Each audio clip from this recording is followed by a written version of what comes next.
time and time again.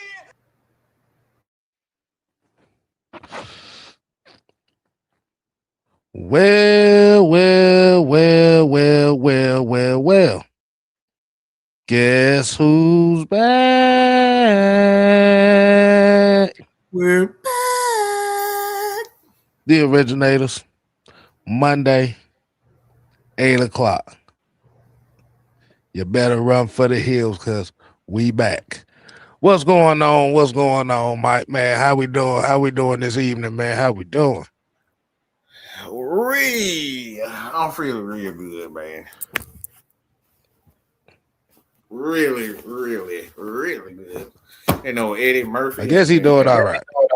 But, hey, man, let's go ahead and get right into the chat. The Silk Legacy, Sherman Wood, Pat Norris, what's happening? Terry Lloyd, Keyshawn was good. MVM. Silk said he's still in ICU, but he's getting better.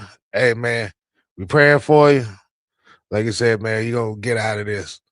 Trust and believe. John, what's happening? Hey, guess what, y'all? We do have a good conversation coming through here. Madam Howe, TJ Martin, Falcon fan 408.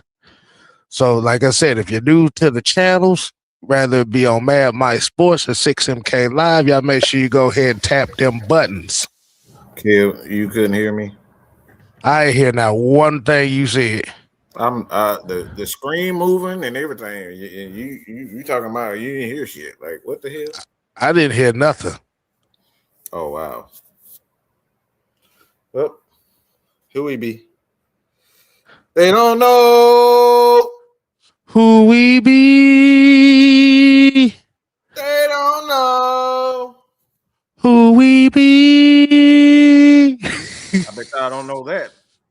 Exactly. All right, man. Like I said, man, I feel like people starting to come in, man. Let's go ahead and get right into it, Mike. Once again, how we doing this evening, man? It feels a little bit weird to get back on this time. Oh yeah. You know, 8 o'clock, getting back on it. You know, I will be watching wrestling while I'm doing the show. You know, I'm trying to improve my multitasking skills. Yeah, I'm trying to. So I actually, because everybody know I'm a kid. Well, Kev know I'm terrible. Exactly. I'm bad. I'm do better though. All right, that's what's up, man. So today's episode, we're going to be revisiting a conversation or talking point that we have had a couple months ago. Right. So we're going to revisit this once again, since this is kind of something that was brought to our attention during yesterday's live broadcast. Mm-hmm. Shout out to Fred with this one. But today's episode, we're going to be talking Michael Penix versus Raheem Morris. Is it sabotage or incompetence? But before we get right into that topic, I do got something that I do want to talk about. You don't mind if I get this sidebar out, do you mind? Go ahead, do that. As I try to look up what the fuck this dude's name is, we're going to talk about the Minnesota Vikings former general manager. Don't know his name that well. I just know it starts with Kawasi. Kevin. I'm up here calling you like you acting like I'm in fucking trouble or something. What the fuck? Yeah. That's that. I'm so disappointed. Because I forgot about this. I didn't know you was going to actually break. I thought it was just... No. I got to talk about this. So for those that don't know, the Vikings fired their recent general manager. I'm waiting for the Google to pop up. So Kwesi Adolfo-Mensah, Wow. who had been the general manager for the Minnesota Vikings. Southside. We're gonna talk about that too. We're gonna talk about that too. You know what? That's gonna be the not yet. We're gonna save that one for we're saving that one for later. Wow. Nah, that motherfucker got the toupee slapped off the top of his head, boy. Turned that motherfucker hairline into Miss Pat-Man, man. Oh boy. Well, we're gonna call that man trash can lid. But as the Vikings fired their general manager, Kwesi Adolfo-Mensah, what I got to say was a statement that he made a while back ago. Now, I went to go look at this to make sure this wasn't on no bullshit, but apparently from a lot of the Viking fans, this was actually said. Can't believe I'm saying this. But he takes a lot of his scouting notes from PFF. What's your take on that, Mike? I call that like, really, nigga? PFF. I done told these motherfuckers about these man ratings. Like, what? Why your ass got fired from the beginning? You sitting there looking at them goddamn man ratings. We already got one of the dudes from the Jets talking about he used Madden ratings to determine the free agent players that they're gonna get. We got another one talking about PFF. Lord have mercy. Like, bro, what is wrong with you, man? Like, what's wrong with you? What are you thinking in your head? They don't even have a damn clue about how they even come up with the rating system. Like, it's a forever evolving rating system, and you, oh my God, bro, Jesus Christ! Oh wow. I mean, the fact that it was co-sponsored and founded by Chris Collinsworth already tells you everything you need to know. I won't stop saying dumb shit. Like, are you serious? Yes. Wow. Oh wow. That's it. Wow. But just telling a lot of people that even though we caught Terry Fontenot did catch a lot of flack for some of the draft picks, he didn't miss on draft picks like this motherfucker did. The fact that man said he get a lot of his information or foundation from PFF, that's got to be the stupidest shit I've like what? Like you can't use your eyes. You don't like everybody should have a system in it on their own, right? Like my system that I developed is always based on, again, consistency. I thought that was how you do it, and fundamentals. Okay, consistency and fundamentals, and then everything else becomes kind of de facto. For example, like quarterback position. Like Kev and I always look at it mechanics. That's mechanics. That's where we start at.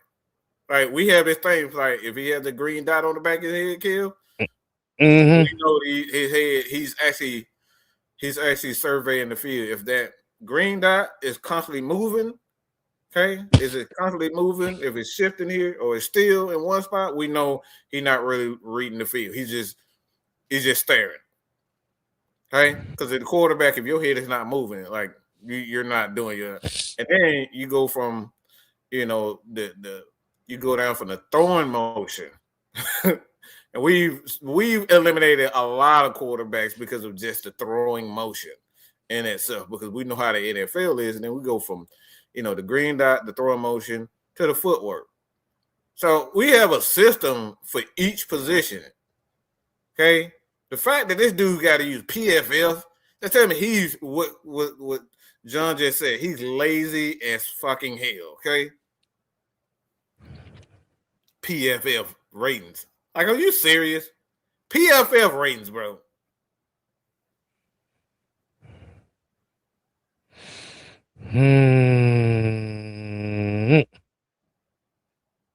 That's all that needs to be known on that. But I just want to throw that out there right quick, man. So let's go ahead and get right into the subject at hand. Um, Mike, I know this is a conversation that you wanted to have here. So let's explain to people why are we revisiting this conversation that we've already had. How the hell I find that damn? Hold on. Do I got that? I know I got it somewhere. I'll find it. But it was a screenshot. How the hell I forgot what it was. That's what happened when you take a damn nap before a show. You lose every damn thing.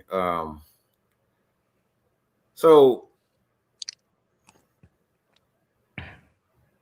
the conversation piece obviously was, well, I get a lot of comments, to be honest.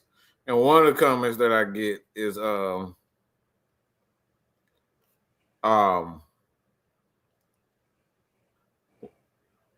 right, here it goes. All right, I got it.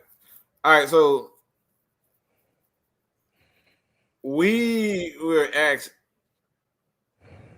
I put out a poll a while back, and let me go on Instagram, to be honest. That'll be better. Because I want to kind of give everybody the full breakdown of why this happened so it'll make sense for everybody. Because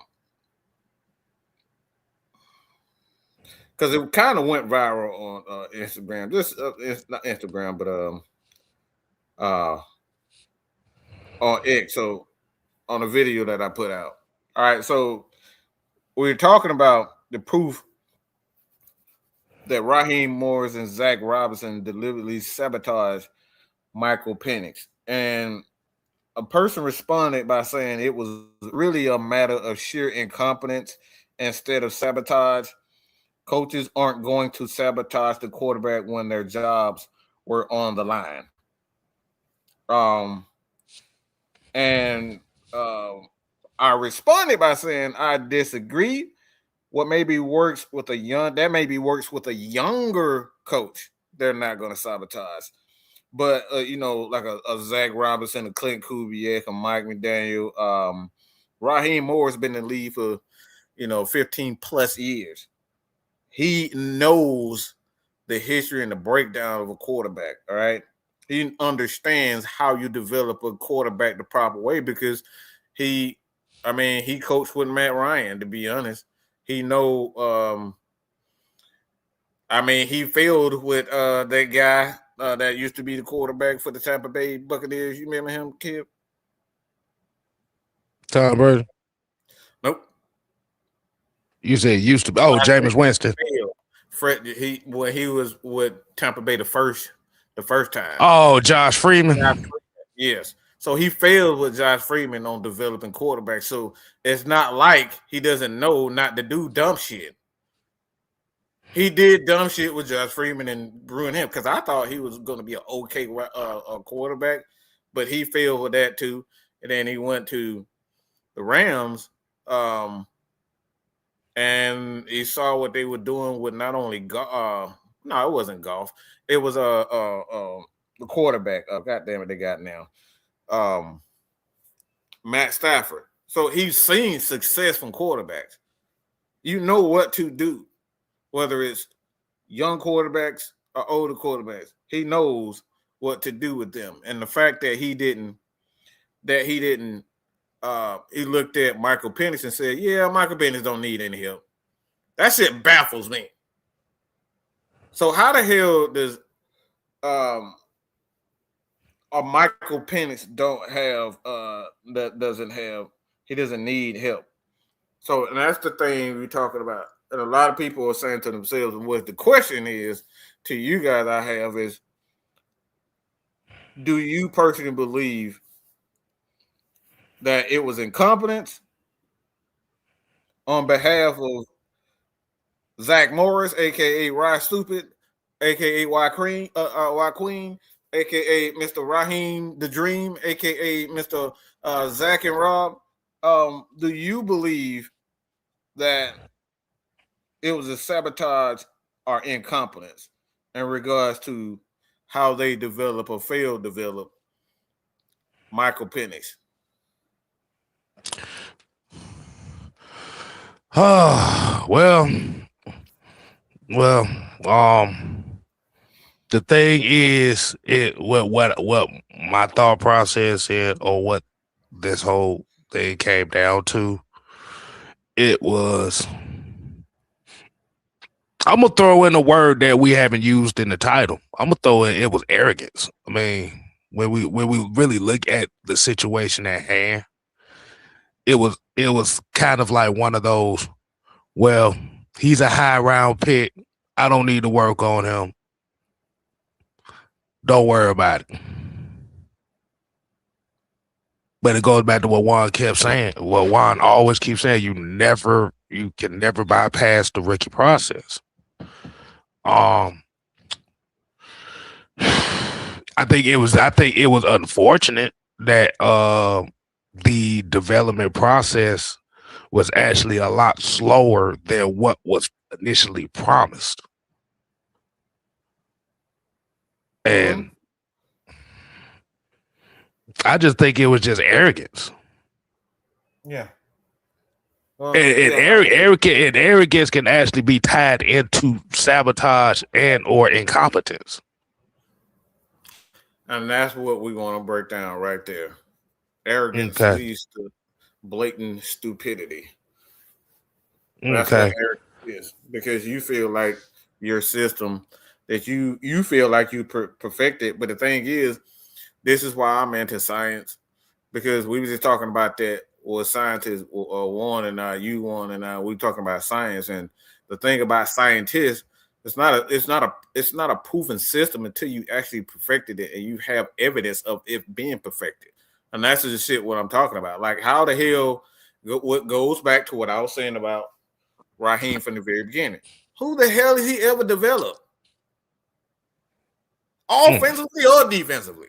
It don't take a fucking like pick. Who has he ever developed? You can't say that you know what you're doing as a coach if you haven't had success. So that right there, in my humble opinion, when you talk about incompetence or sabotage, that's what you call. And is it all Raheem's fault? No. Nah. I mean, to be honest with you, this is the majority of this blame really is gonna go on Rich McKay. To be honest with you, right there. because he set the culture of what this team was gonna be about and what this franchise was gonna be about. And unfortunately, the ideology of what the Atlanta Falcons was we was gonna be a franchise that cared more about validity and public image than it actually did of building consistency. But we got a $5 super chat from Terry Lloyd here. Said, I am convinced Penix got into Raheem's ass too, just like Ray McLeod. That's where the sabotage began because Raheem is a narcissist. T. Lloyd, bro, like that right there, I couldn't have said that even better. That's absolutely perfect. Well, while you're saying that, I decided to look up something, and I want to read a definition out to you of arrogance, if you don't mind, Mike. Yes, go ahead. It says, arrogance is an overbearing sense of self-importance or superiority. Is more than just being confident. It's the belief that your worth, abilities, or opinions are inherently better than those of others. While confidence is grounded in reality and competence, arrogance is often used as a shield to protect a fragile ego. And when we talk about it is the dismissiveness, viewing others' ideas or feeling as unworthy, entitlement, believing you deserve special treatment, and that rules don't apply to you. Jesus. Lack of self-awareness, an inability to see one's own flaws or admit to making mistakes. and dominating conversations. The need to be the loudest voice or the alpha in the room often interrupts others.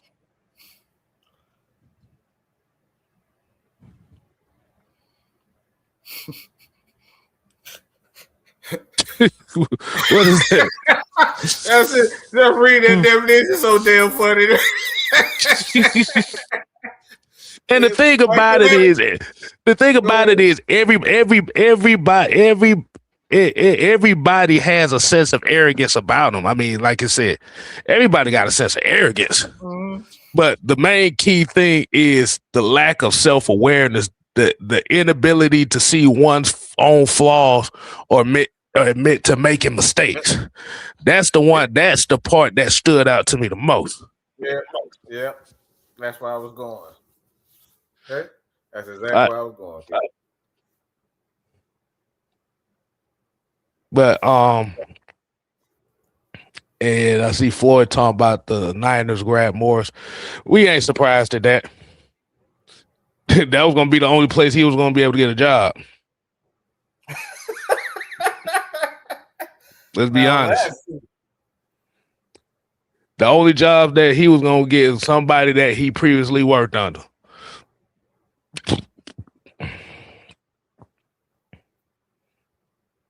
But we're gonna see how that train. We're gonna see how that's gonna go. Because if that becomes a train wreck, yeah, that's gonna be the undoing of Kyle Shanahan and fucking San Francisco.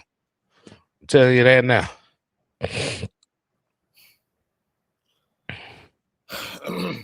But the sense of the sabotage of it is definitely there. That's where it came down when we was talking about that divide, that power struggle that was going on in here at that time. Because it was like, okay, you got an ideal here, which is clashing with this idea here. You got one side with Michael Penix, and you got another side with Kirk Cousins. And it was just the clashing of their ideals. And it basically resulted in the type of seasons we've had the last couple of years. You think about it. 6-3, start 6-3, finish 8-9. Start 3-6, finish 8-9. Mm-hmm. If that is the worst case of consistency that you could think of, yeah, that's it right there. And that right there, we'll be talking about incompetence. So my thing is when has it ever been okay for offensive coordinators and head coaches to force a young quarterback? It doesn't matter how old he is. Like you still got to go through the rookie process. Okay, you still got to go through it. You can't go like there's no way you can avoid a first year. Okay. And there's no way you can avoid a first time. There's no way you can avoid that. The first time is going to be a first time. So my thing is, just because a guy or a player has gotten into that have had X amount of success, he looks like he get it in college. You know how well he is in the film, like how intelligent, how well he picks up. You know, the scheme, how fast he picks up. None of that matters. Because when you get on that field, when everybody understands the scheme, when everybody understands your habits, like they've been watching you also. So it becomes a chess match, Kev. Yeah. It becomes a chess match. Shout out to Kev, y'all, right there, y'all. Well, I am playing chess while we're doing the show right now, so yeah. I see. This is what it does. Y'all didn't know that, did y'all? Y'all didn't know that. But that's what it means. Like it becomes the more that you do things, the more successful you are. Like I said, me going to performing arts school, we played chess all the time in the midst of us actually doing work, because she was Mrs. She used to challenge. Miss Kern used to try to. She used to challenge, and I got better. because I was way worse than this at multitasking, but I've definitely improved throughout the years, and I owe that to Miss Kern, because she would do two things while we doing the work. She would allow us to play. She would allow us to listen to our music, believe it or not. So while she was teaching, she would challenge us to listen to her while listening to music at the same time. Then after doing class, we would read. She would give us a passage to read, and we would read the passage, and we have to, recite everything back while the music is playing. She played classical music, so like over time I got better at it. But while I'm saying all that, there were times in the beginning where that shit drove me insane, and it drove a lot of our my classmates insane, because they was like, I can't concentrate with this music playing. You know what I'm saying? So it's different things for different people. But she was challenging us to do that, to do something out of our norm. And this is why I'm saying this about Michael Penix is, with a young quarterback, you have to challenge these guys to do things out of the norm. You see what I'm saying? And if that person isn't getting it, guess what Ms. Kern's like, okay, we're going to eliminate this aspect of things. This is how she would challenge us, but she would challenge us to get us out of our habits. And if she felt like we was doing a little bit, we weren't doing well, she would switch things up. She would change things. And that goes right back to what we were talking about, Kev, about incompetence and arrogance. When you see it going wrong, you can't keep doing the same dumb shit. You couldn't keep doing the same dumb shit when you know this student is struggling in this area. That's dumb as hell. That's not, look, when you see it failing, is that incompetence or is that sabotage? That's sabotage if you see it happening. You see it. You see it, yo. That's the crazy part. We all saw that the Atlanta Falcons offense, and not just Michael Penix, we saw the receivers didn't play well. I mean, Darnell Trash Can Mooney, like, he couldn't do nothing right. We saw it. We saw David Seals, he blocking 80-90% of the time at wide receiver. He wasn't catching no passes. I don't even know if Charlie Warner caught anything other than the screen in it. So that's all he did. He didn't challenge these guys in any way, shape, or fashion. Any. Until his ass started getting in trouble. When Michael Penix went down, that's when everything got, that's when everything got different. We started using Bijan Robinson. Like, Bijan Robinson wasn't on the field the whole damn time.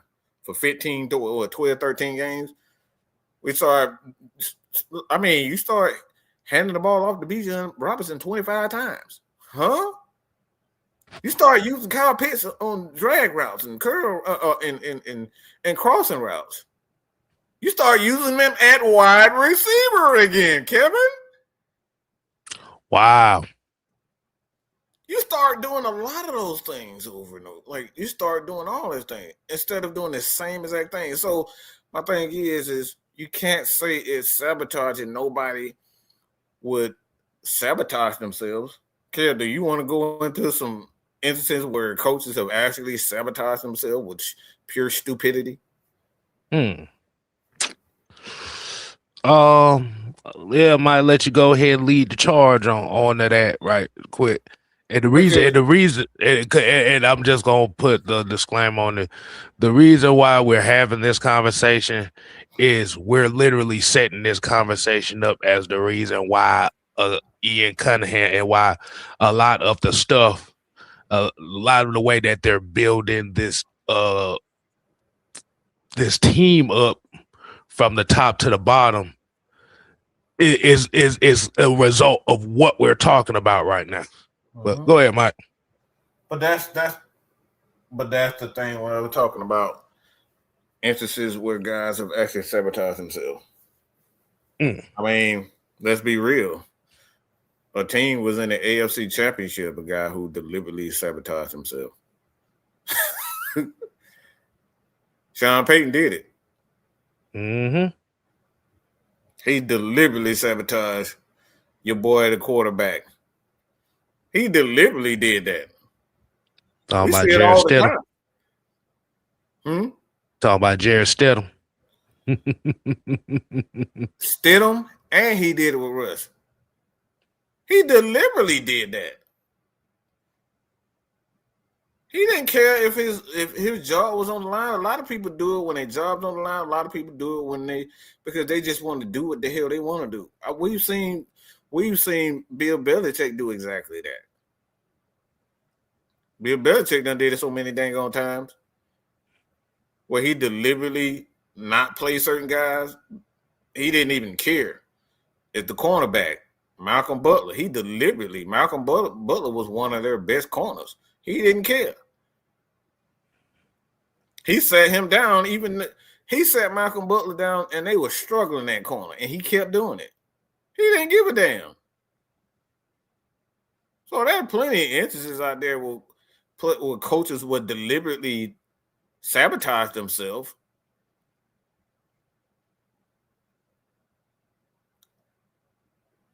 There's plenty of instances out there. So that's one of my things when I look at the Atlanta, like, when I look at a number of things, like you can't say that Michael Penix, looking at Michael Penix, you say he was ready. The guy didn't even play in the preseason. He barely played, in training camp. He barely did a lot of things in training camp. We were there.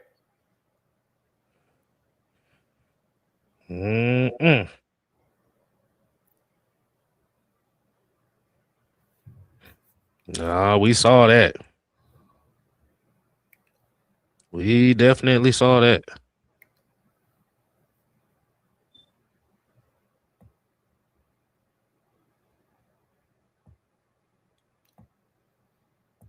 But let's get some of these comments right quick. Scotty Robinson talked about we better get a fullback in free agency.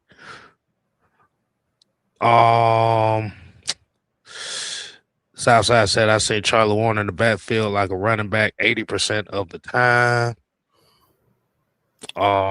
John here also said, I believe at the press conference when Penix said he wasn't getting any help was probably the beginning of the end for Raheem and Zach.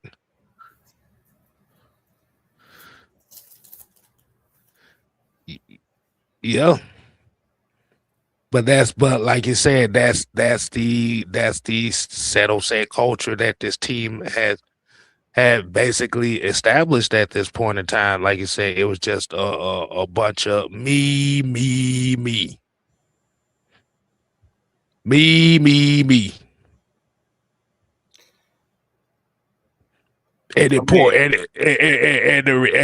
the reality of it is it was a representation of what the fan culture was.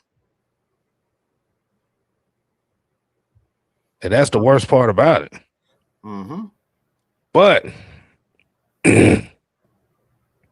one of the major reasons why it's happened like it's happened right now is because now you're bringing in Ian Cunningham. You got the Stefanskis of the world. You got a lot of this stuff going on here. This is one of the major reasons why they are rebuilding this franchise to be something of an actual identity as one. Because like you said, the previous regime didn't have a clue. They didn't know anything from top to bottom. Everybody's ideas clashed. Nobody had a set way of how they wanted this team to build. And the results played on the field just in the last 5 years.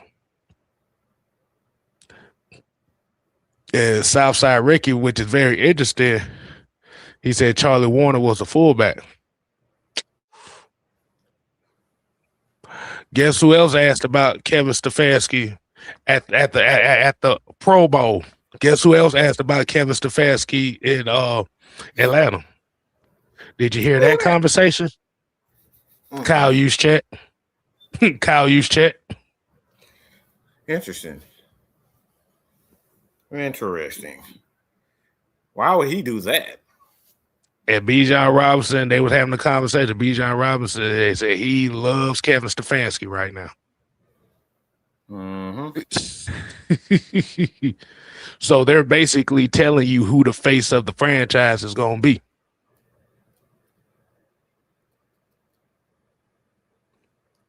Now, I'm not speculating anything, but as much as the Falcon fans didn't like the hire and don't like kind of the way things are going right now, from the public perception point of things, do not be surprised. It might be a little bit more eyes on this team than we realize.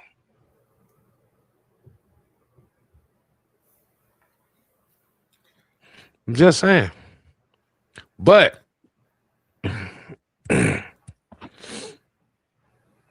my question to you, Mike, is what do you think? What is your take on Ian Cunningham, and what do you think that represents where the Falcons' direction is going to go, but here on out?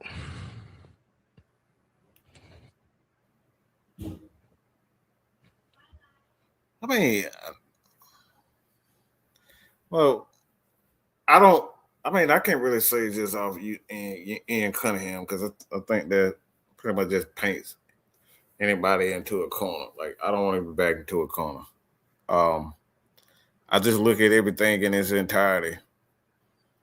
Like, Ian Cunningham is a guy that we learned, and what we've seen in our own research is that it's like he has a plan, a long-term plan.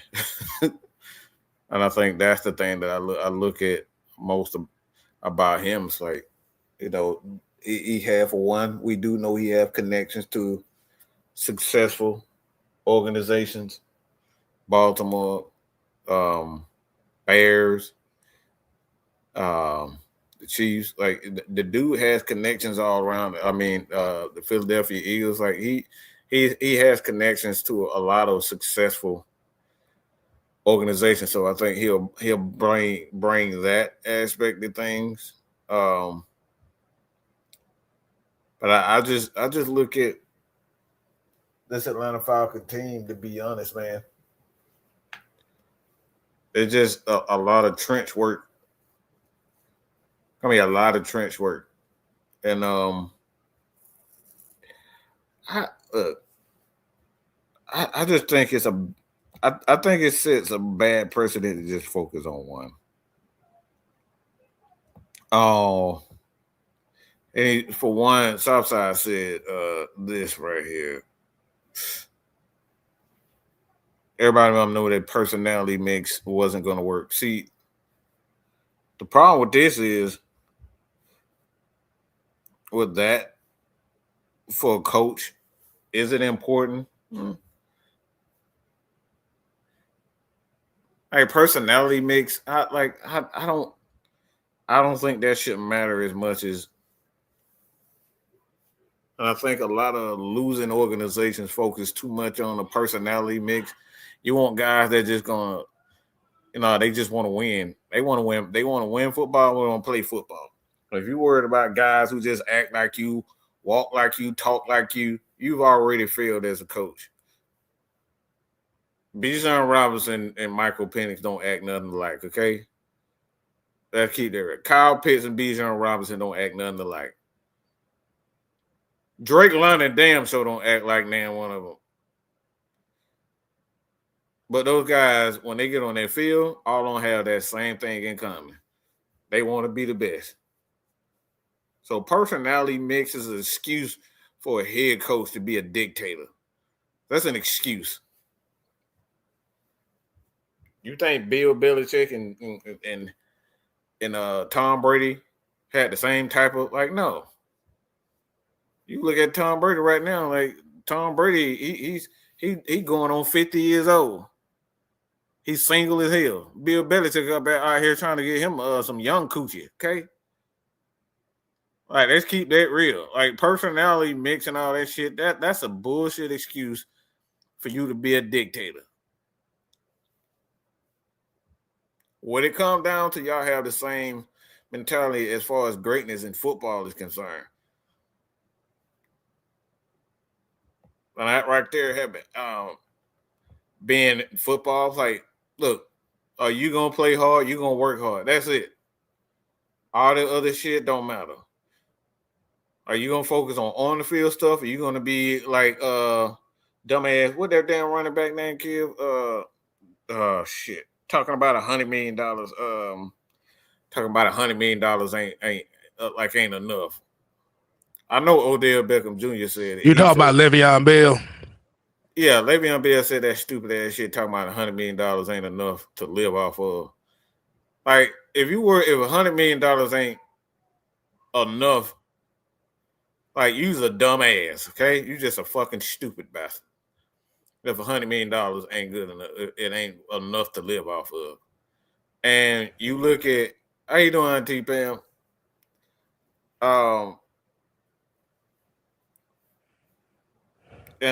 You look at him, you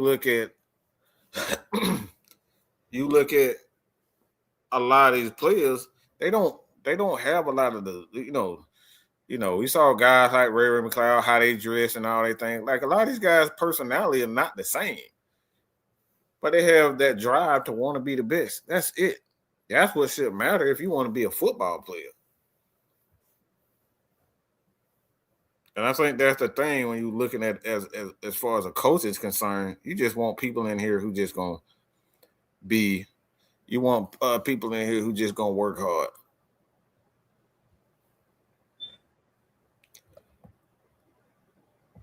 There you go.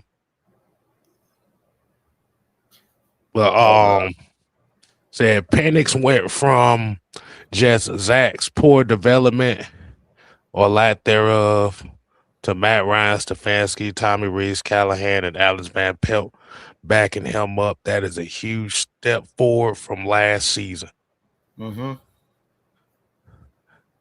What you think about that comment? That's what I'm talking about. It's like, you can't say that you want to win and do all this other stuff. You want to win and do all this other stuff when you clearly not putting all the players around. It's like who are you fooling, bro? Like, what's wrong with you? See, this is really what that's what makes me want to get violent with coaches, is because stuff like this. You saying you want to do what's best and have the best coaches on your staff, but you're not adding. You firing everybody. The fuck? Like, think about that. Yeah, we're gonna do what's best for our players and make sure they have all the coaching and the knowledge they need. Yeah, get your ass up out of here. I hear you. Get your ass up here. You're not on the same page as us. Get the fuck out of here. All these quarterbacks guys and pass game coordinators the Falcons done put on this team right now. Does that look like you're gonna do whatever it takes to make sure our quarterback, whether it's Michael Penix, it don't matter who's the quarterback. But does that look like you're gonna do what's best for the players? No. That look like you got your own personal agenda. And that's what Zach Robinson looked like. It looked like it was our own personal agenda. They was firing guys, getting rid of guys. Like you trying to tell me that you was doing everything for the culture and for the culture and the culture of the Falcons and the players, but you getting rid of everybody. My Falcons question is bringing in all these. My question is, how you gonna do something for something that doesn't exist? Mm-hmm. That's a tongue twister right there. That's the shit. That right there crazy. What the fuck do you mean? Do what's How best. you gonna do what's best for a culture that doesn't exist? sound like a scammer to me. Mm-hmm. That sounds crazy as hell. Southside Ricky said, we're gonna watch Penix become a monster before our very eyes. Some of my folks around Florida said it looked like he gained a few pounds of muscle. Shit, he ain't got no damn choice. He got to rehab like a motherfucker. Mm-hmm. Yeah, he ain't got no choice at this point. Right. Like everything got to be on point with him. Yeah. But you see the plan that's being put in place. They're essentially, and this is what I talked about last week when it comes to bringing guys into your staff, guys, decision makers that been experienced in those processes. Like I said, this was one of the major deadly sins of what Raheem Morris came in with. Two of your most important positions, which is your coordinator positions, you brought in guys that never did it before. If that don't sound like sabotage, I don't know. You tell me you've been around Mike Shanahan, Kyle Shanahan, and the thing you do is the opposite shit that they did. What the fuck, man? Look, man, I know, but what drives me insane more than anything is dumb coaching. I can't stand it. I will watch terrible football before I watch it. I can't stand terrible coaching. You're gonna bring in a dumbass to what? You're gonna bring a complete dumbass who's never done anything. He wasn't even a good offensive he wasn't even calling plays in college. But what are we what are we doing, bro? This guy never even called plays in college, and you bring him to the NFL and say, yeah, I believe in Zach Robinson. Man, look. Nah. That's sabotage, bro. That's ego. That's sabotage and that's ego. That makes no sense. Like you got Tom Brady on your team, but no, I think I'll go with I think I'll go with Taylor Heineke. Not Taylor Heineke. Mm-hmm. Yeah, we go with Taylor Heineke. Not the Taylor man. You can't do the Taylor man like that. Yeah, he did it to himself. God dang it. Keyshawn said the math was not mathing with Raheem. I don't know what the hell he was thinking, to be honest. I couldn't even tell you he was talking about math because the shit don't even make mathematical sense. What you said, 2 + 2 = oxygen? Oxygen, goddamn. Them motherfucker asked that man what the square root of 4 is. He said to infinity and beyond. Like, really? Hey, man, we're going to get scuba diving. Hey, man, all right, we're going to scuba diving? Yeah, let's go get this Cherokee Jeep. Wait. What? Yeah. What the fuck we going to like? You know, we got to be riding in the water, man. Like, we got to be riding in the water. Like, bro, what's wrong with you? That's not going to work, man. we got Will the Thrill in here. We got the lad in here. He said, we certainly got the staff in place to help Mike progress, but I would hate to rush him back to re-aggravate it. And that's the thing. They're not going to rush him back, even though he says he's ready for week 1. They're not going to rush it. Like you said, the biggest key. Just chill, y'all. Relax. Okay? Yeah. Everybody relax, man. Mike will be fine. There has He'll been be fine. more quarterbacks in the league. What right now? These guys, I don't think y'all realize how many. This wasn't the first. Matt Ryan in the middle of an off season. All right, he came from what year that was? He came back. I think he then came back like 10, 15 pounds lighter. Like what people don't know, Matt Ryan had a shoulder injury, and he had a minor, quote unquote minor procedure for a shoulder injury. Is minor, but he had a procedure and then came back. That's when he lost all that weight, and he couldn't throw the ball as deep as he used to because of an injury. Quarterbacks have a lot of these players have a lot of surgeries in the off season, and then they come back and looking crazy, incredible. Much better than what they were. It's because of these injuries. So injuries happen all the time. They're just not reported as much. Mike will be fine, y'all. You remember when Tom Brady had, not Tom Brady, but Peyton Manning had the neck injury. Right. He had surgery in the off season. It was a whole newspaper report talking about he was using HGH and all that type of stuff. And that was within a year's time. That was during the off season. These things happen all the time. Injuries to quarterbacks and players happen all the time, bro. It happens more than you realize. And sometimes these guys got less than a year. Like they got a few months to get back straight. That's why you see a lot of guys fall off the quote unquote fall off the face of the earth in a year's time. I mean, we saw it with one of the better running backs and the most talented running backs in Todd Gurley. He had a year after ACL and came back looking like a fucking god. Drafted and he came back looking like a god. He tore his ACL in college, went to the draft, still got picked and came in looking like a man. They will be fine, yo. If Todd Gurley will be fine at running back tearing the ACL, Michael Penix will be fine. He will be fine, y'all. Exactly. Because a running back, they use their legs every down. And again, if Todd Gurley can do it, why not Penix? He doesn't run as much as a running back.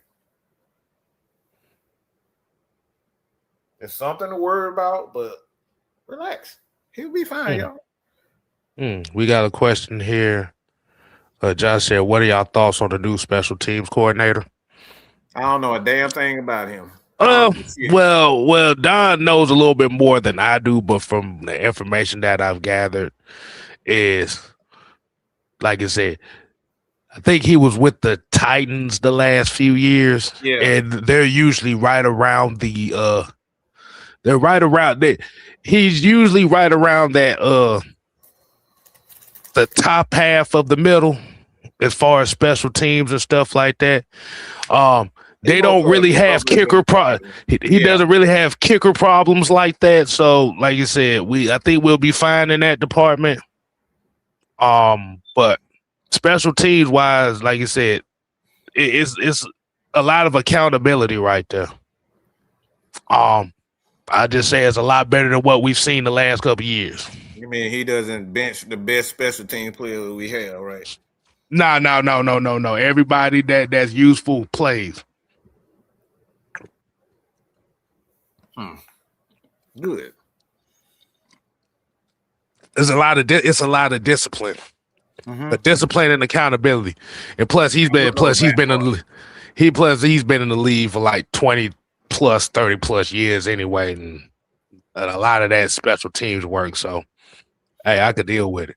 And after watching that Shrine Bowl and watching how Marquise Williams coaches, you see why. You see why special teams was god awful. Cause while they had, it was him and it was another coach that was another thing. While you see one coach talking about what he could do for the player to get better, you got Marquise Williams talking about, boy, them shoes look fly on you right now, man. I'm like, man, when I was your age, man, we were getting them hoes and stuff. Wow. Yeah, he let that Raheem rub on him. He was like a homeboy. He let that Raheem roll off on him. And John St. Clair said he's a top 10 special teams guy with the Dolphins. So, yeah, like I said, because he's a consistent coach, and I can deal with that. Like I said, it's a lot better than what the fuck we had. Yeah, Keyshawn, that's exactly why he'll be here trying to be buddy with Hippolyta.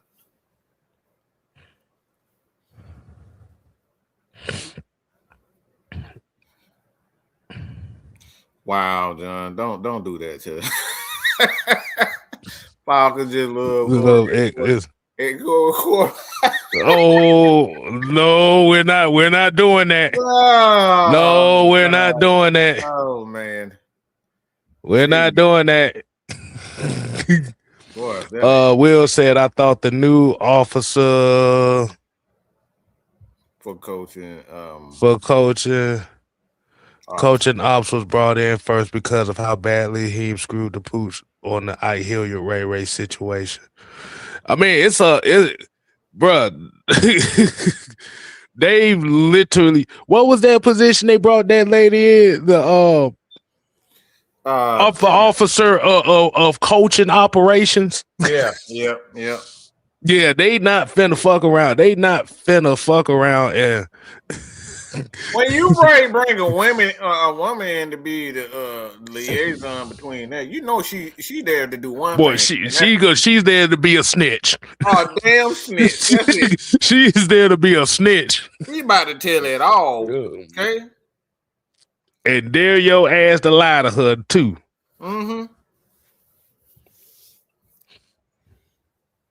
Everybody believe when a woman when gossip is concerned. Yeah, everybody believe that.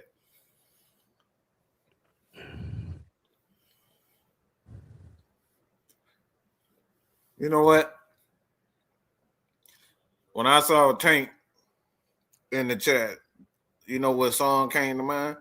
Oh Lord, what song you had in mind? That R. Kelly song, "Feeling on Your Booty." Oh my! What? Really, Mike? Yep. We not doing that, Mike. Feeling on Your Booty. That right there came to mind. You probably like, why is that saying?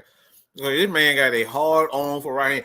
Ain't nobody up here. He up here. I believe he having a whole. He up here having a whole conversation about Raheem in San Francisco by his damn self.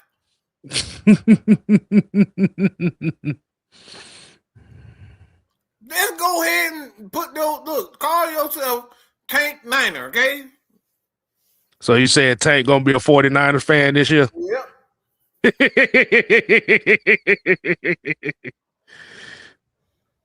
Like, say it ain't so, man. Say it ain't so. Let's say you say he gonna betray he's betraying the Falcons for Raheem. Yep. Damn. That man ready to feel on that booty. But let me see. They put a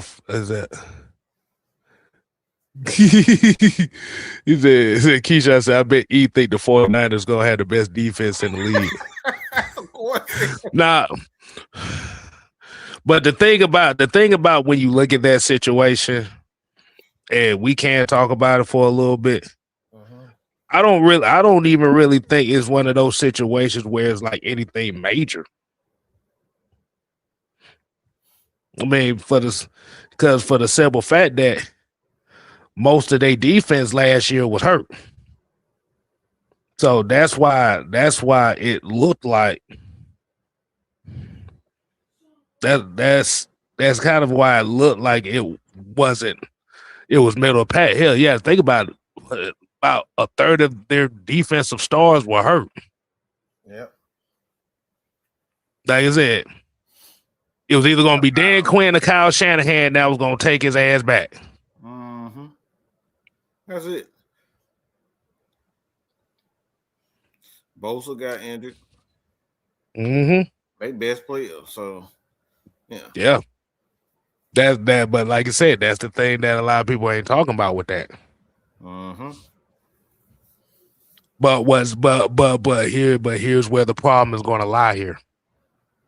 When you're having a lot of people saying that the 49ers are going to win the Super Bowl because Raheem Morris is the defensive coordinator, well, we always say about my expectations. What if they don't fulfill that expectation? Boy. That right there. It's like that's the thing, man.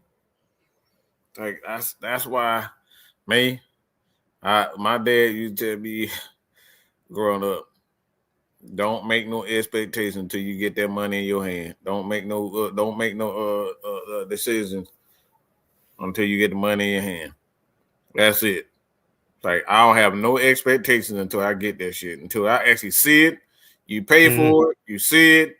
I'm not having no expectations. I'm not getting my hopes up at all.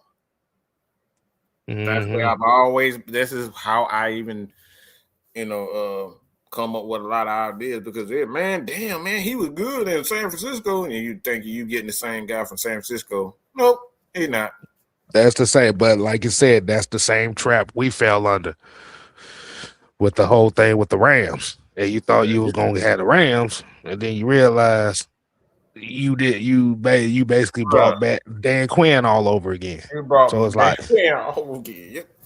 And that's where a lot of the backlash came with that was the Dan Quinn-isms came back.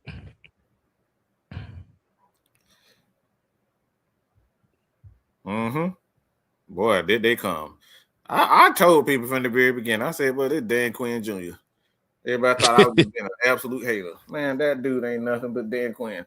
That motherfucker had a slogan for everything. Not the slogan for everything. That motherfucker had a slogan for everything. In the first year he was here, man, we were playing 9 yards off the damn ball. We were playing 9 yards off the ball, and then magically when we get Jeff Ulbrich and Nate Ollie in, the defense look so much different. Of course it does, because he ain't doing shit no more. Mm-hmm. So do you think that was a situation? Do you think that's a situation where they just bringing him in to be more so of the media friendly guy, more so than the coach itself? Yeah, of course. For San Francisco, the media guy, because Kyle Shanahan can't talk to nobody. Like he like the muffin man. Like, he's an what do you say? He's an ass hat. That dude is a complete ass wipe. Yes, he is. Kyle Shanahan, like he's so bad in press conference. He give you nothing. Mm-hmm. Like yeah, man. I'm just saying, I like that too. Yeah, we did a great job today. We got to win, and we ran the ball well, and my pops used to always tell me to, keep running the damn ball. That's Kyle Shanahan. He is fucking terrible. Now they get to see some teeth in their press conference now. Not the teeth. Yep, they get to see the teeth in them now. Because one of the things is too, and that was Emmanuel Acho, and he was talking about that situation where he said he loved the hire, but it felt like it was a homeboy hire more so than something that was anything serious. He a damn lie. He didn't like that hire because he fit. If that's what he said, Kim.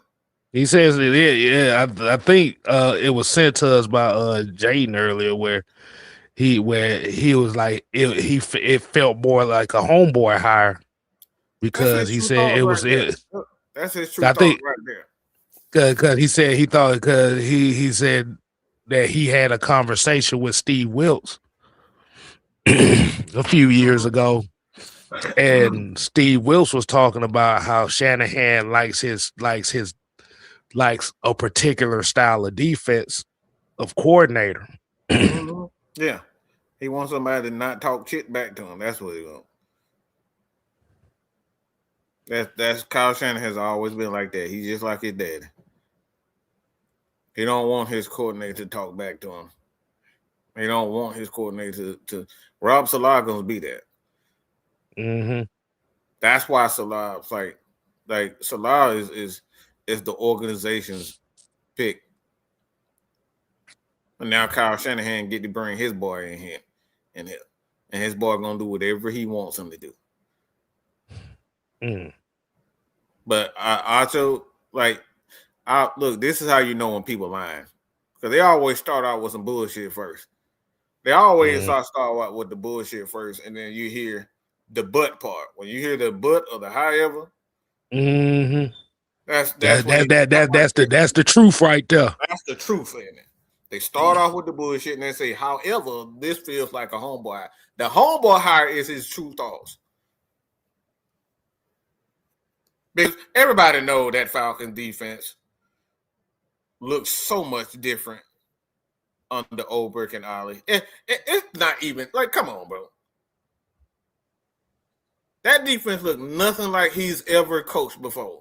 Going back to the Rams and the first year of the Falcons, it looked nothing this past year. It looked nothing the same. It looked like Robert Salah's defense in New York. Our defense, that's what it looked like. Go back, look, try. I guarantee you'll see a lot of similarities in the Falcons defense last year and New York on Robert Salah. Yeah. Because he also brought up one of the main things with Raheem Morris as a defensive coordinator is the defense usually like the first year the defense, like I said, he's never really managed to have a top tier defense. Everything is kind of middle of the pack, but each year it gets worse. Year after that it gets worse.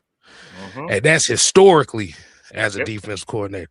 So once again, it goes back to that conversation of consistency.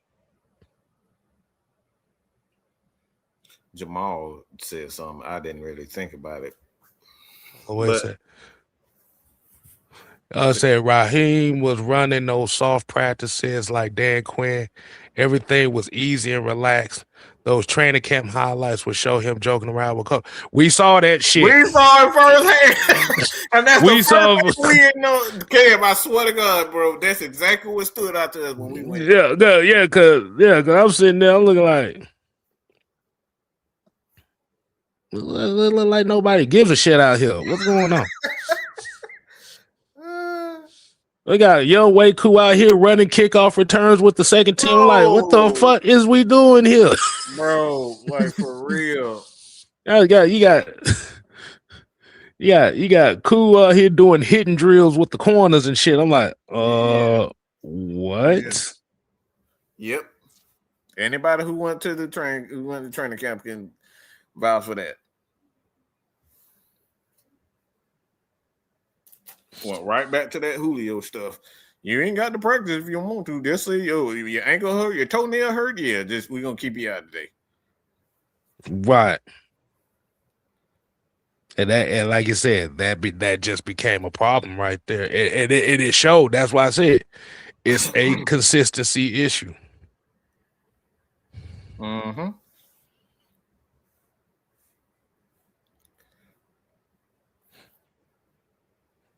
Keyshawn said they had Easter Stick doing his own thing. Bro, like for real. For real, yo.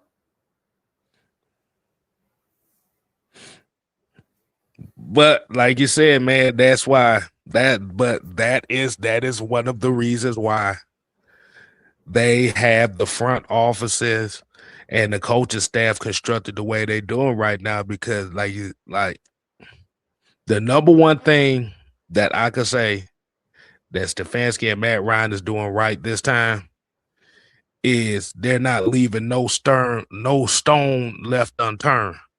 They not taking any chances with no first time guys. Nope. Because if y'all notice, everybody that they bringing in has some type of pedigree or some type of history. Yes.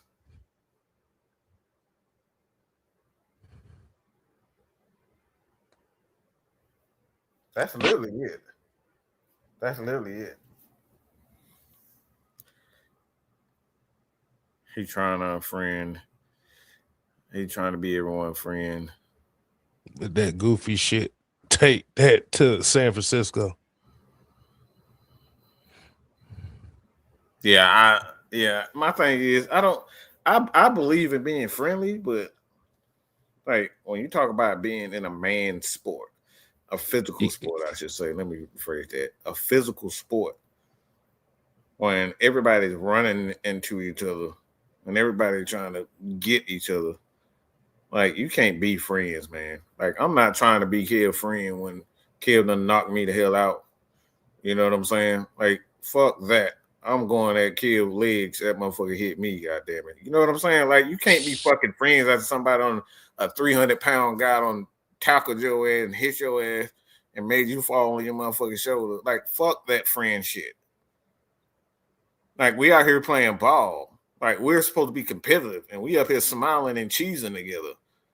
No, we're going to be talking shit. Because I don't know about y'all in y'all neighborhood growing. Like, shit. Like, when we playing, what we call it, throw them up, bust them up.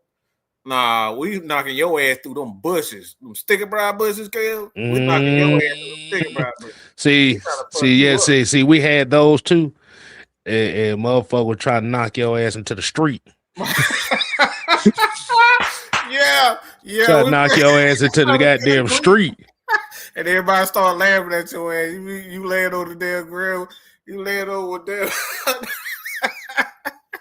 with all the marks all on your knees and stuff. Like, bro, we trying to mess you up. Like, the hell with this friendly shit.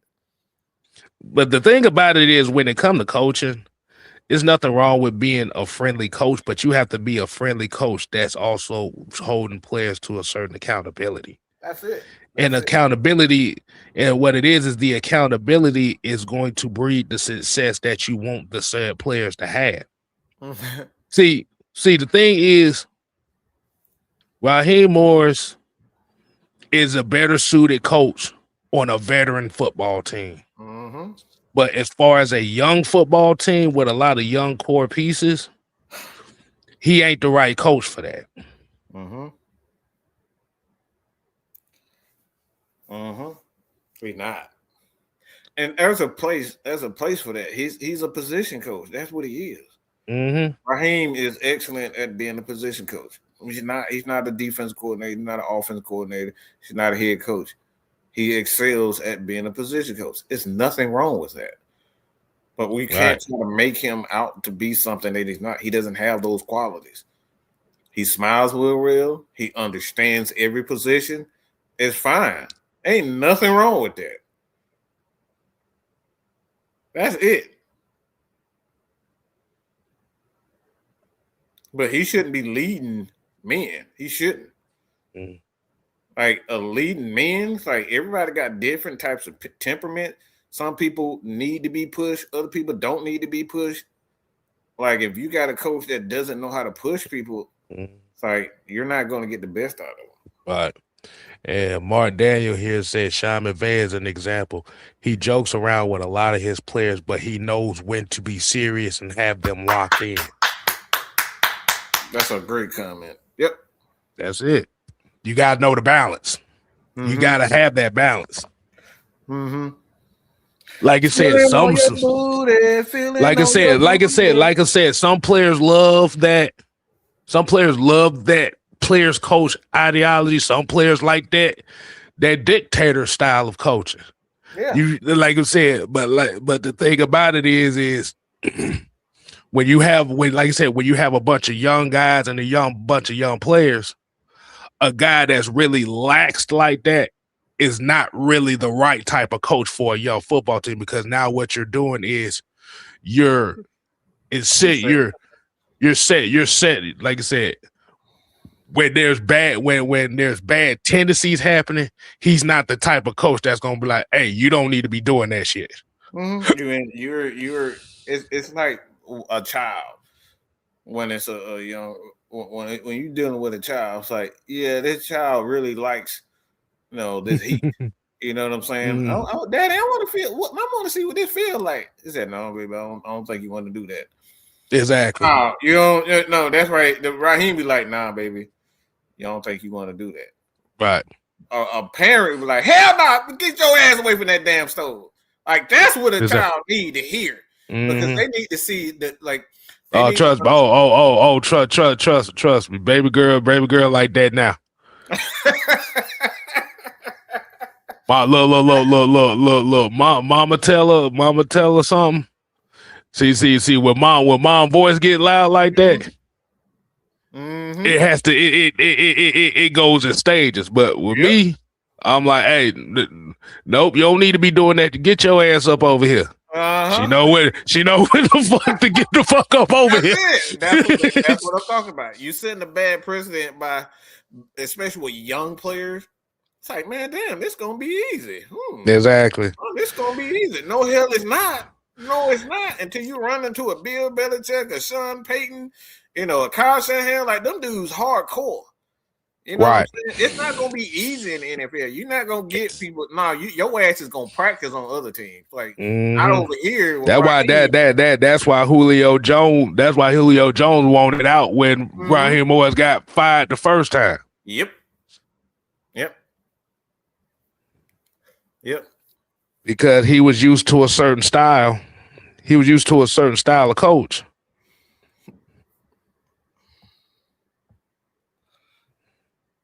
He was, like you said, he was used to a certain style of coaching, lax coaching, and Arthur Smith wasn't bringing that. He like, bro, I can't do this. Because that's what he was used to. Big Grizzly here said, do you think the new regime is going to take a different approach this preseason? Well, for what I know, from what I've seen, like with Stefanski, he does like to play a lot of his young guys in the preseason. He played, especially quarterback. He plays a lot of young quarterbacks in the preseason. So I think if Penix is ready by preseason, I think you're going to see him a lot at this preseason. For sure. You're going to see a lot of him this preseason. Yep. But then, like you said, then also you have to think about it at the standpoint too, is what's going to be the contingency plan for the quarterback position if the rumors is true that Kirk Cousins will get released, which is going to save the Falcons almost $70 million in cap space. Yeah. Now, if that is true and they're doing that, what are they going to do with that money? Yeah. Because to me, in my honest opinion, this is where Terry Fontenot and Raheem Morris fucked up at. You had all that damn money. You could have did everything you could to build the team around.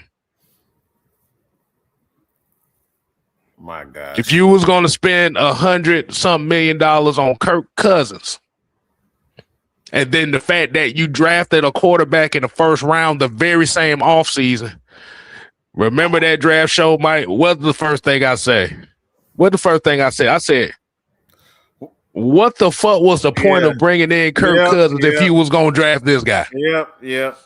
I like the draft pick, but I was pissed off. I was confused. It's the same reason I was.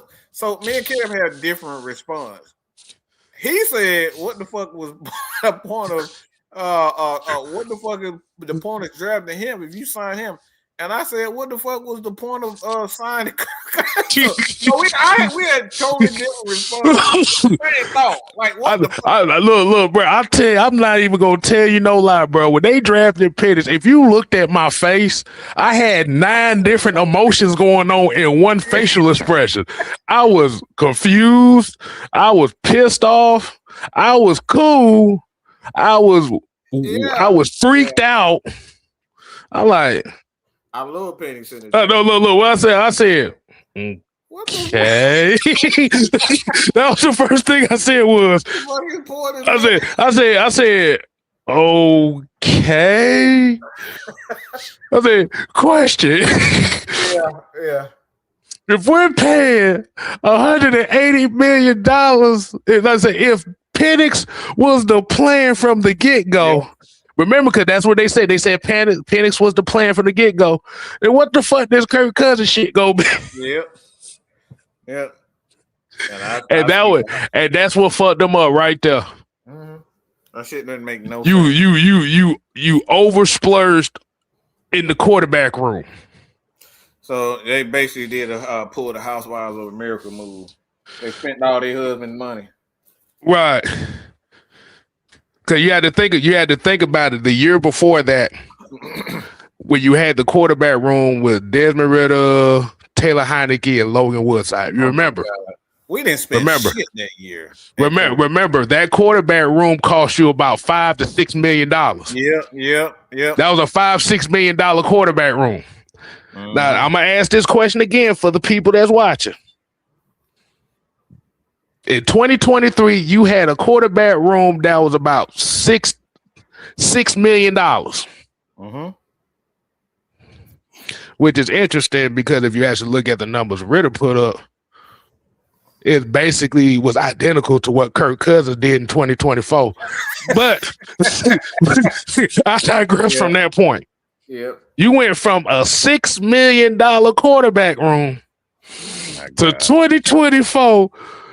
You went to a $215 million quarterback room in one offseason. The same shit. That's why Arthur Blank was pissed off. He paid all that money for the same shit. So I'm asking the people watching right now.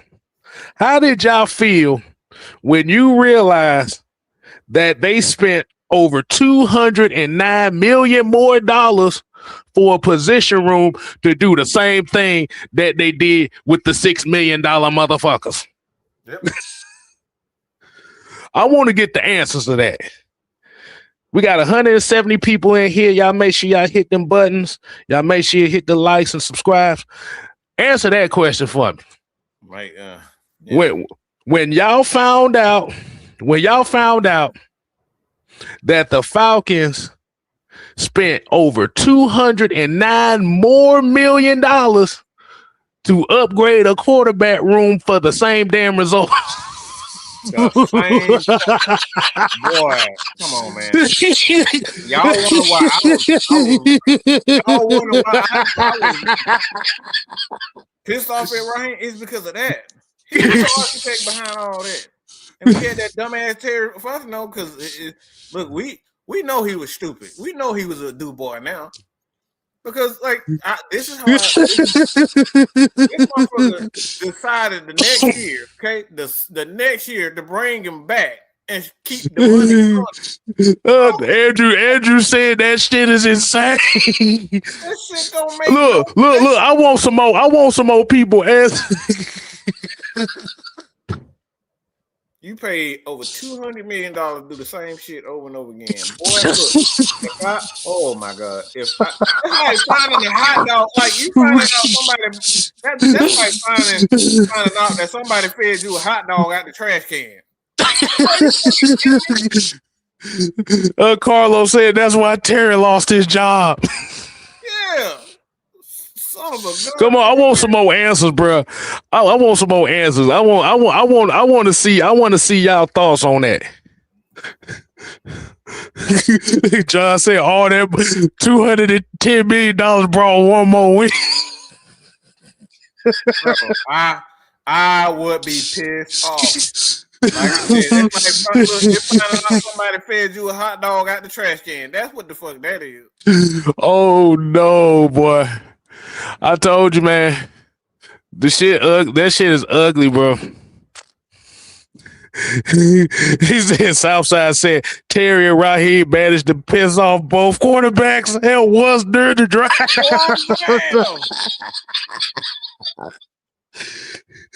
Oh.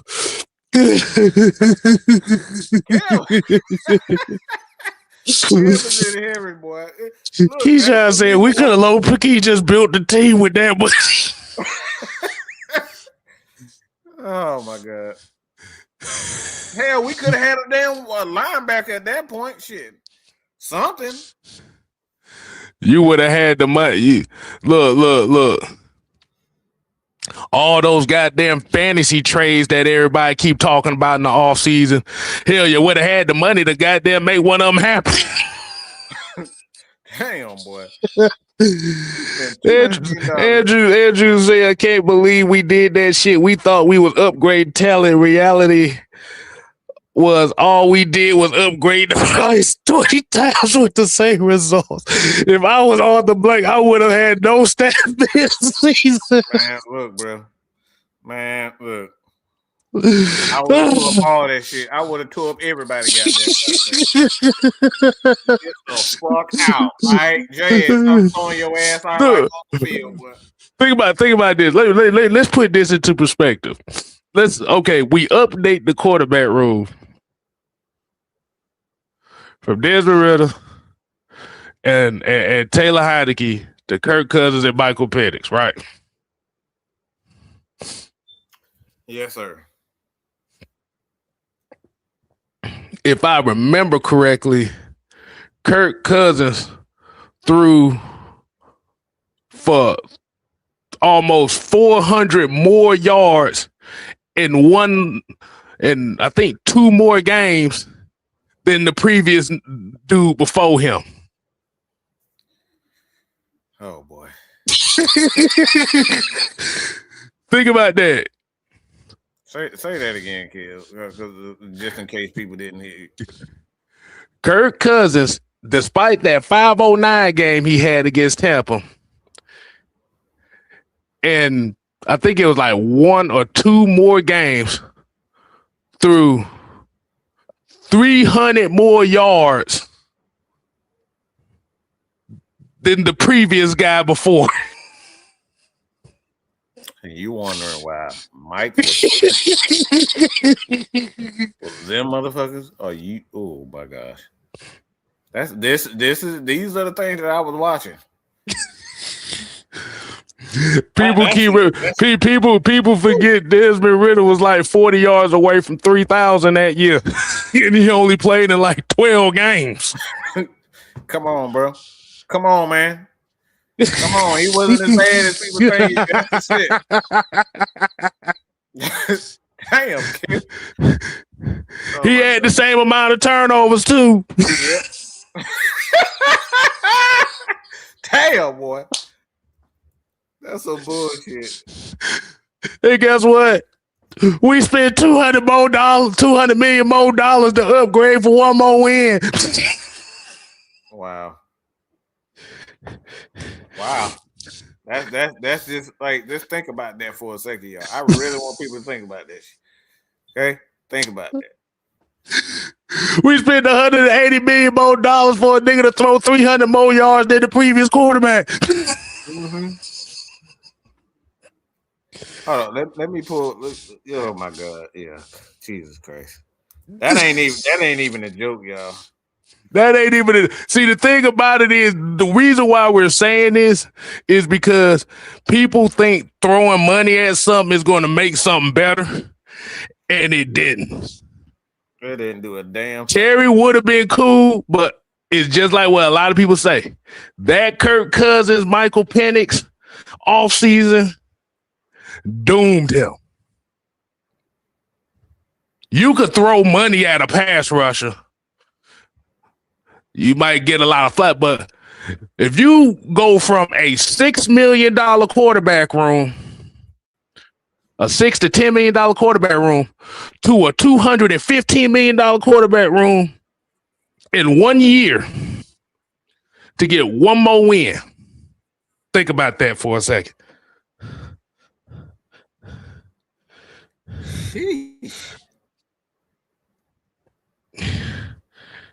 So we paid $100 million. All right, so this is 13 games started.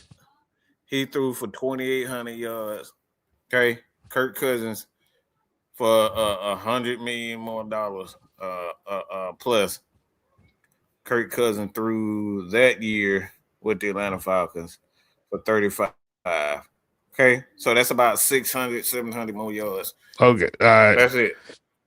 So that's about three. That's about 3 games. That's less than 3. That's about 3 or less games. I mean 3 or less 100 yards. For that's like 200. Yeah, because I think he averaged throwing that year. Average is 250. All right, it's 250 for him. So that's about 250. So okay, he had about 3 games, 2 to 3 more games. Worth of yards, and we paid $100 million more for that. And the craziest part about that, Kurt has 10 years more experience than Desmond Ridder, and he could only throw about 700 more yards than Desmond Ridder. Think about that for a second. You paid $150 million for that. $150 million for a guy that can only throw for about 600 more yards than Desmond Ridder. Oh man! I want y'all to marinate on that shit. I want y'all to marinate on that. Hey, what was that like? That was that like one more game to him, or 2 more? One more game. Yes. One more game. Let's think about that for a second, y'all. I really want y'all to because my thing is, if you were going to go the Penix route, the best thing that you could have did was get a mid-level bridge guy and not paid all that money for it and worked on everything else. No. Man, we could have brought Marcus Mariota for that bullshit. Okay, we didn't have to pay $100 million for that shit. Like Marcus Mariota doing that in fucking Washington, right? That's the stuff we talking about. Like y'all paying $100 million for a fucking name just for him to turn around and do some average shit. Corey put it best. He said, jumping over dollars trying to get up to a penny. Man, come on, bro. The trucker might say he thought we was getting filet mignon, but got pork chop sandwiches with A1 sauce. Yeah. So, man, please. Like, wait a minute. I asked for the filet mignon with the caviar on the side. Let me get one of them biscuits with the butter off of it. And you come back and you get. Trying to tell everybody. Yeah, you sitting over here, you think you getting filet mignon, you getting fried bologna sandwiches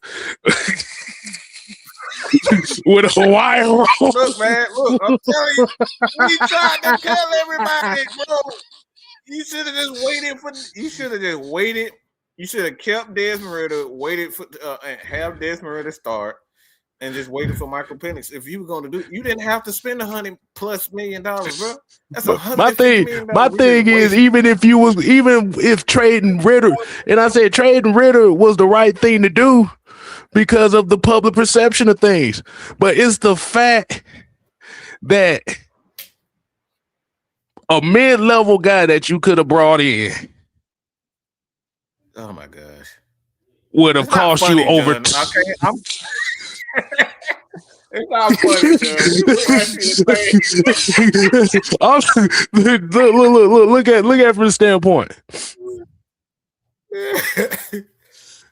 You could have brought a mid-level guy, bridge guy, who was going to give you that same amount of production for $200 less million. Come on, man. Come on, man. Come on.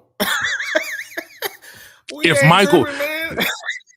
we ain't tripping. The shit is fun. We look back at the shit is fucking karma and it's fucking funny.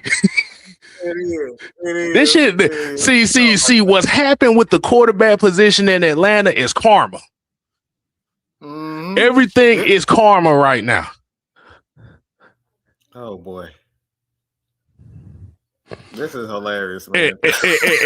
That the whole last regime was nothing but karma. Woo. And now what's happening is you brought in a bunch of guys now with Matt Ryan, Stefanski, Van Pelt, Brian Callahan, Tommy Reese, and all these guys because they ain't finna try to repeat that shit again. They gonna give Kirk Cousins the boot. Oh my gosh. And Ian Cunningham too.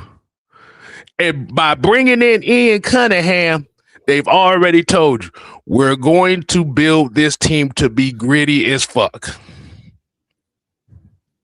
Yep. It's not going to be pretty. Yeah. It's not going to be pretty. Now, Bijan Robinson is going to have the same type of production as he had with Zach Robinson and everybody in that offense. It's going to be the same production because I don't see the production getting higher. I see it pretty much being the same.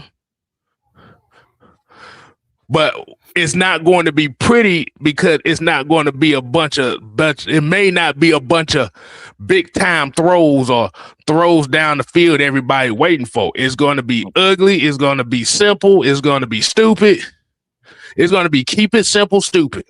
It's going to be a moderation of what we saw with Kyle Pitts running a lot of drag routes and stuff like that. It's not going to be big time plays thrown downfield and stuff like that. It's just going to be gritty, grindy.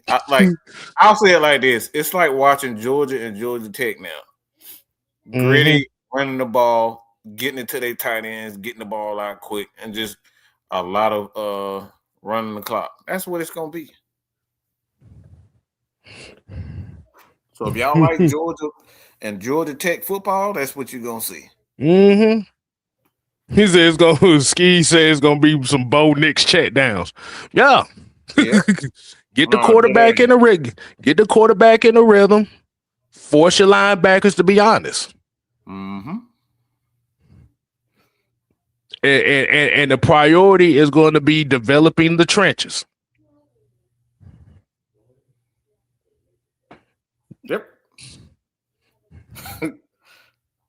Run the ball, play defense, old school.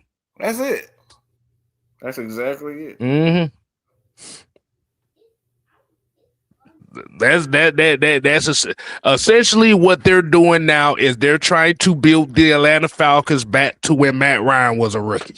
Mm-hmm. Yep. And that's Matt actually spoke on that too, Kev. Yeah, I remember he spoke on that. He was talking about when he was a rookie, how he had to rely on Michael Turner, how he had to rely on veterans to help him develop as a quarterback. This is what they trying to do.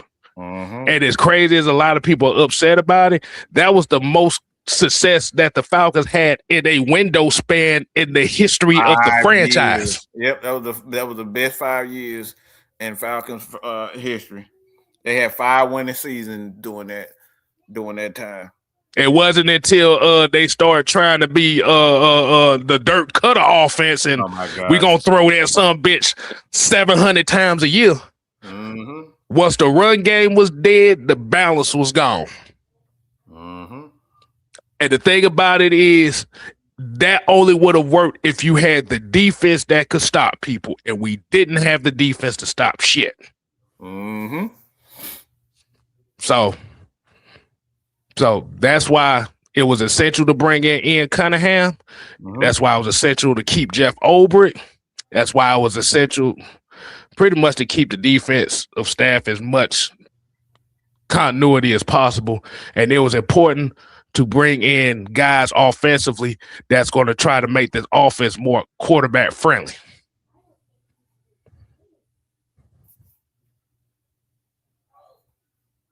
And that's where we are now.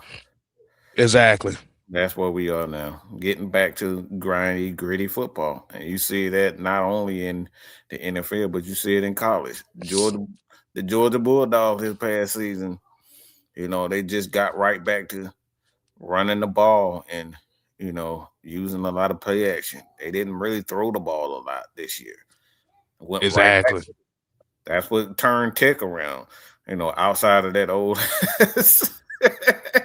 that old ass option offense, they went. You talking about that Army, Navy, Air Force triple option? Yeah, that triple option. Like they just went to, running the ball, getting a bunch of because that triple option. If you understand that, you got to have a lot of small under quick offensive linemen. So when they started really getting physical offensive linemen and stuff, that's when Tech really started to change. Yeah. Yes, and that's why all the major schools used to beat the shit out of us because because like I said, the one thing that to blow that triple option up is if you have a dominant defensive tackle rotation, you could blow that offense up just like that. Yep. Like you said, speed in your linebacker room.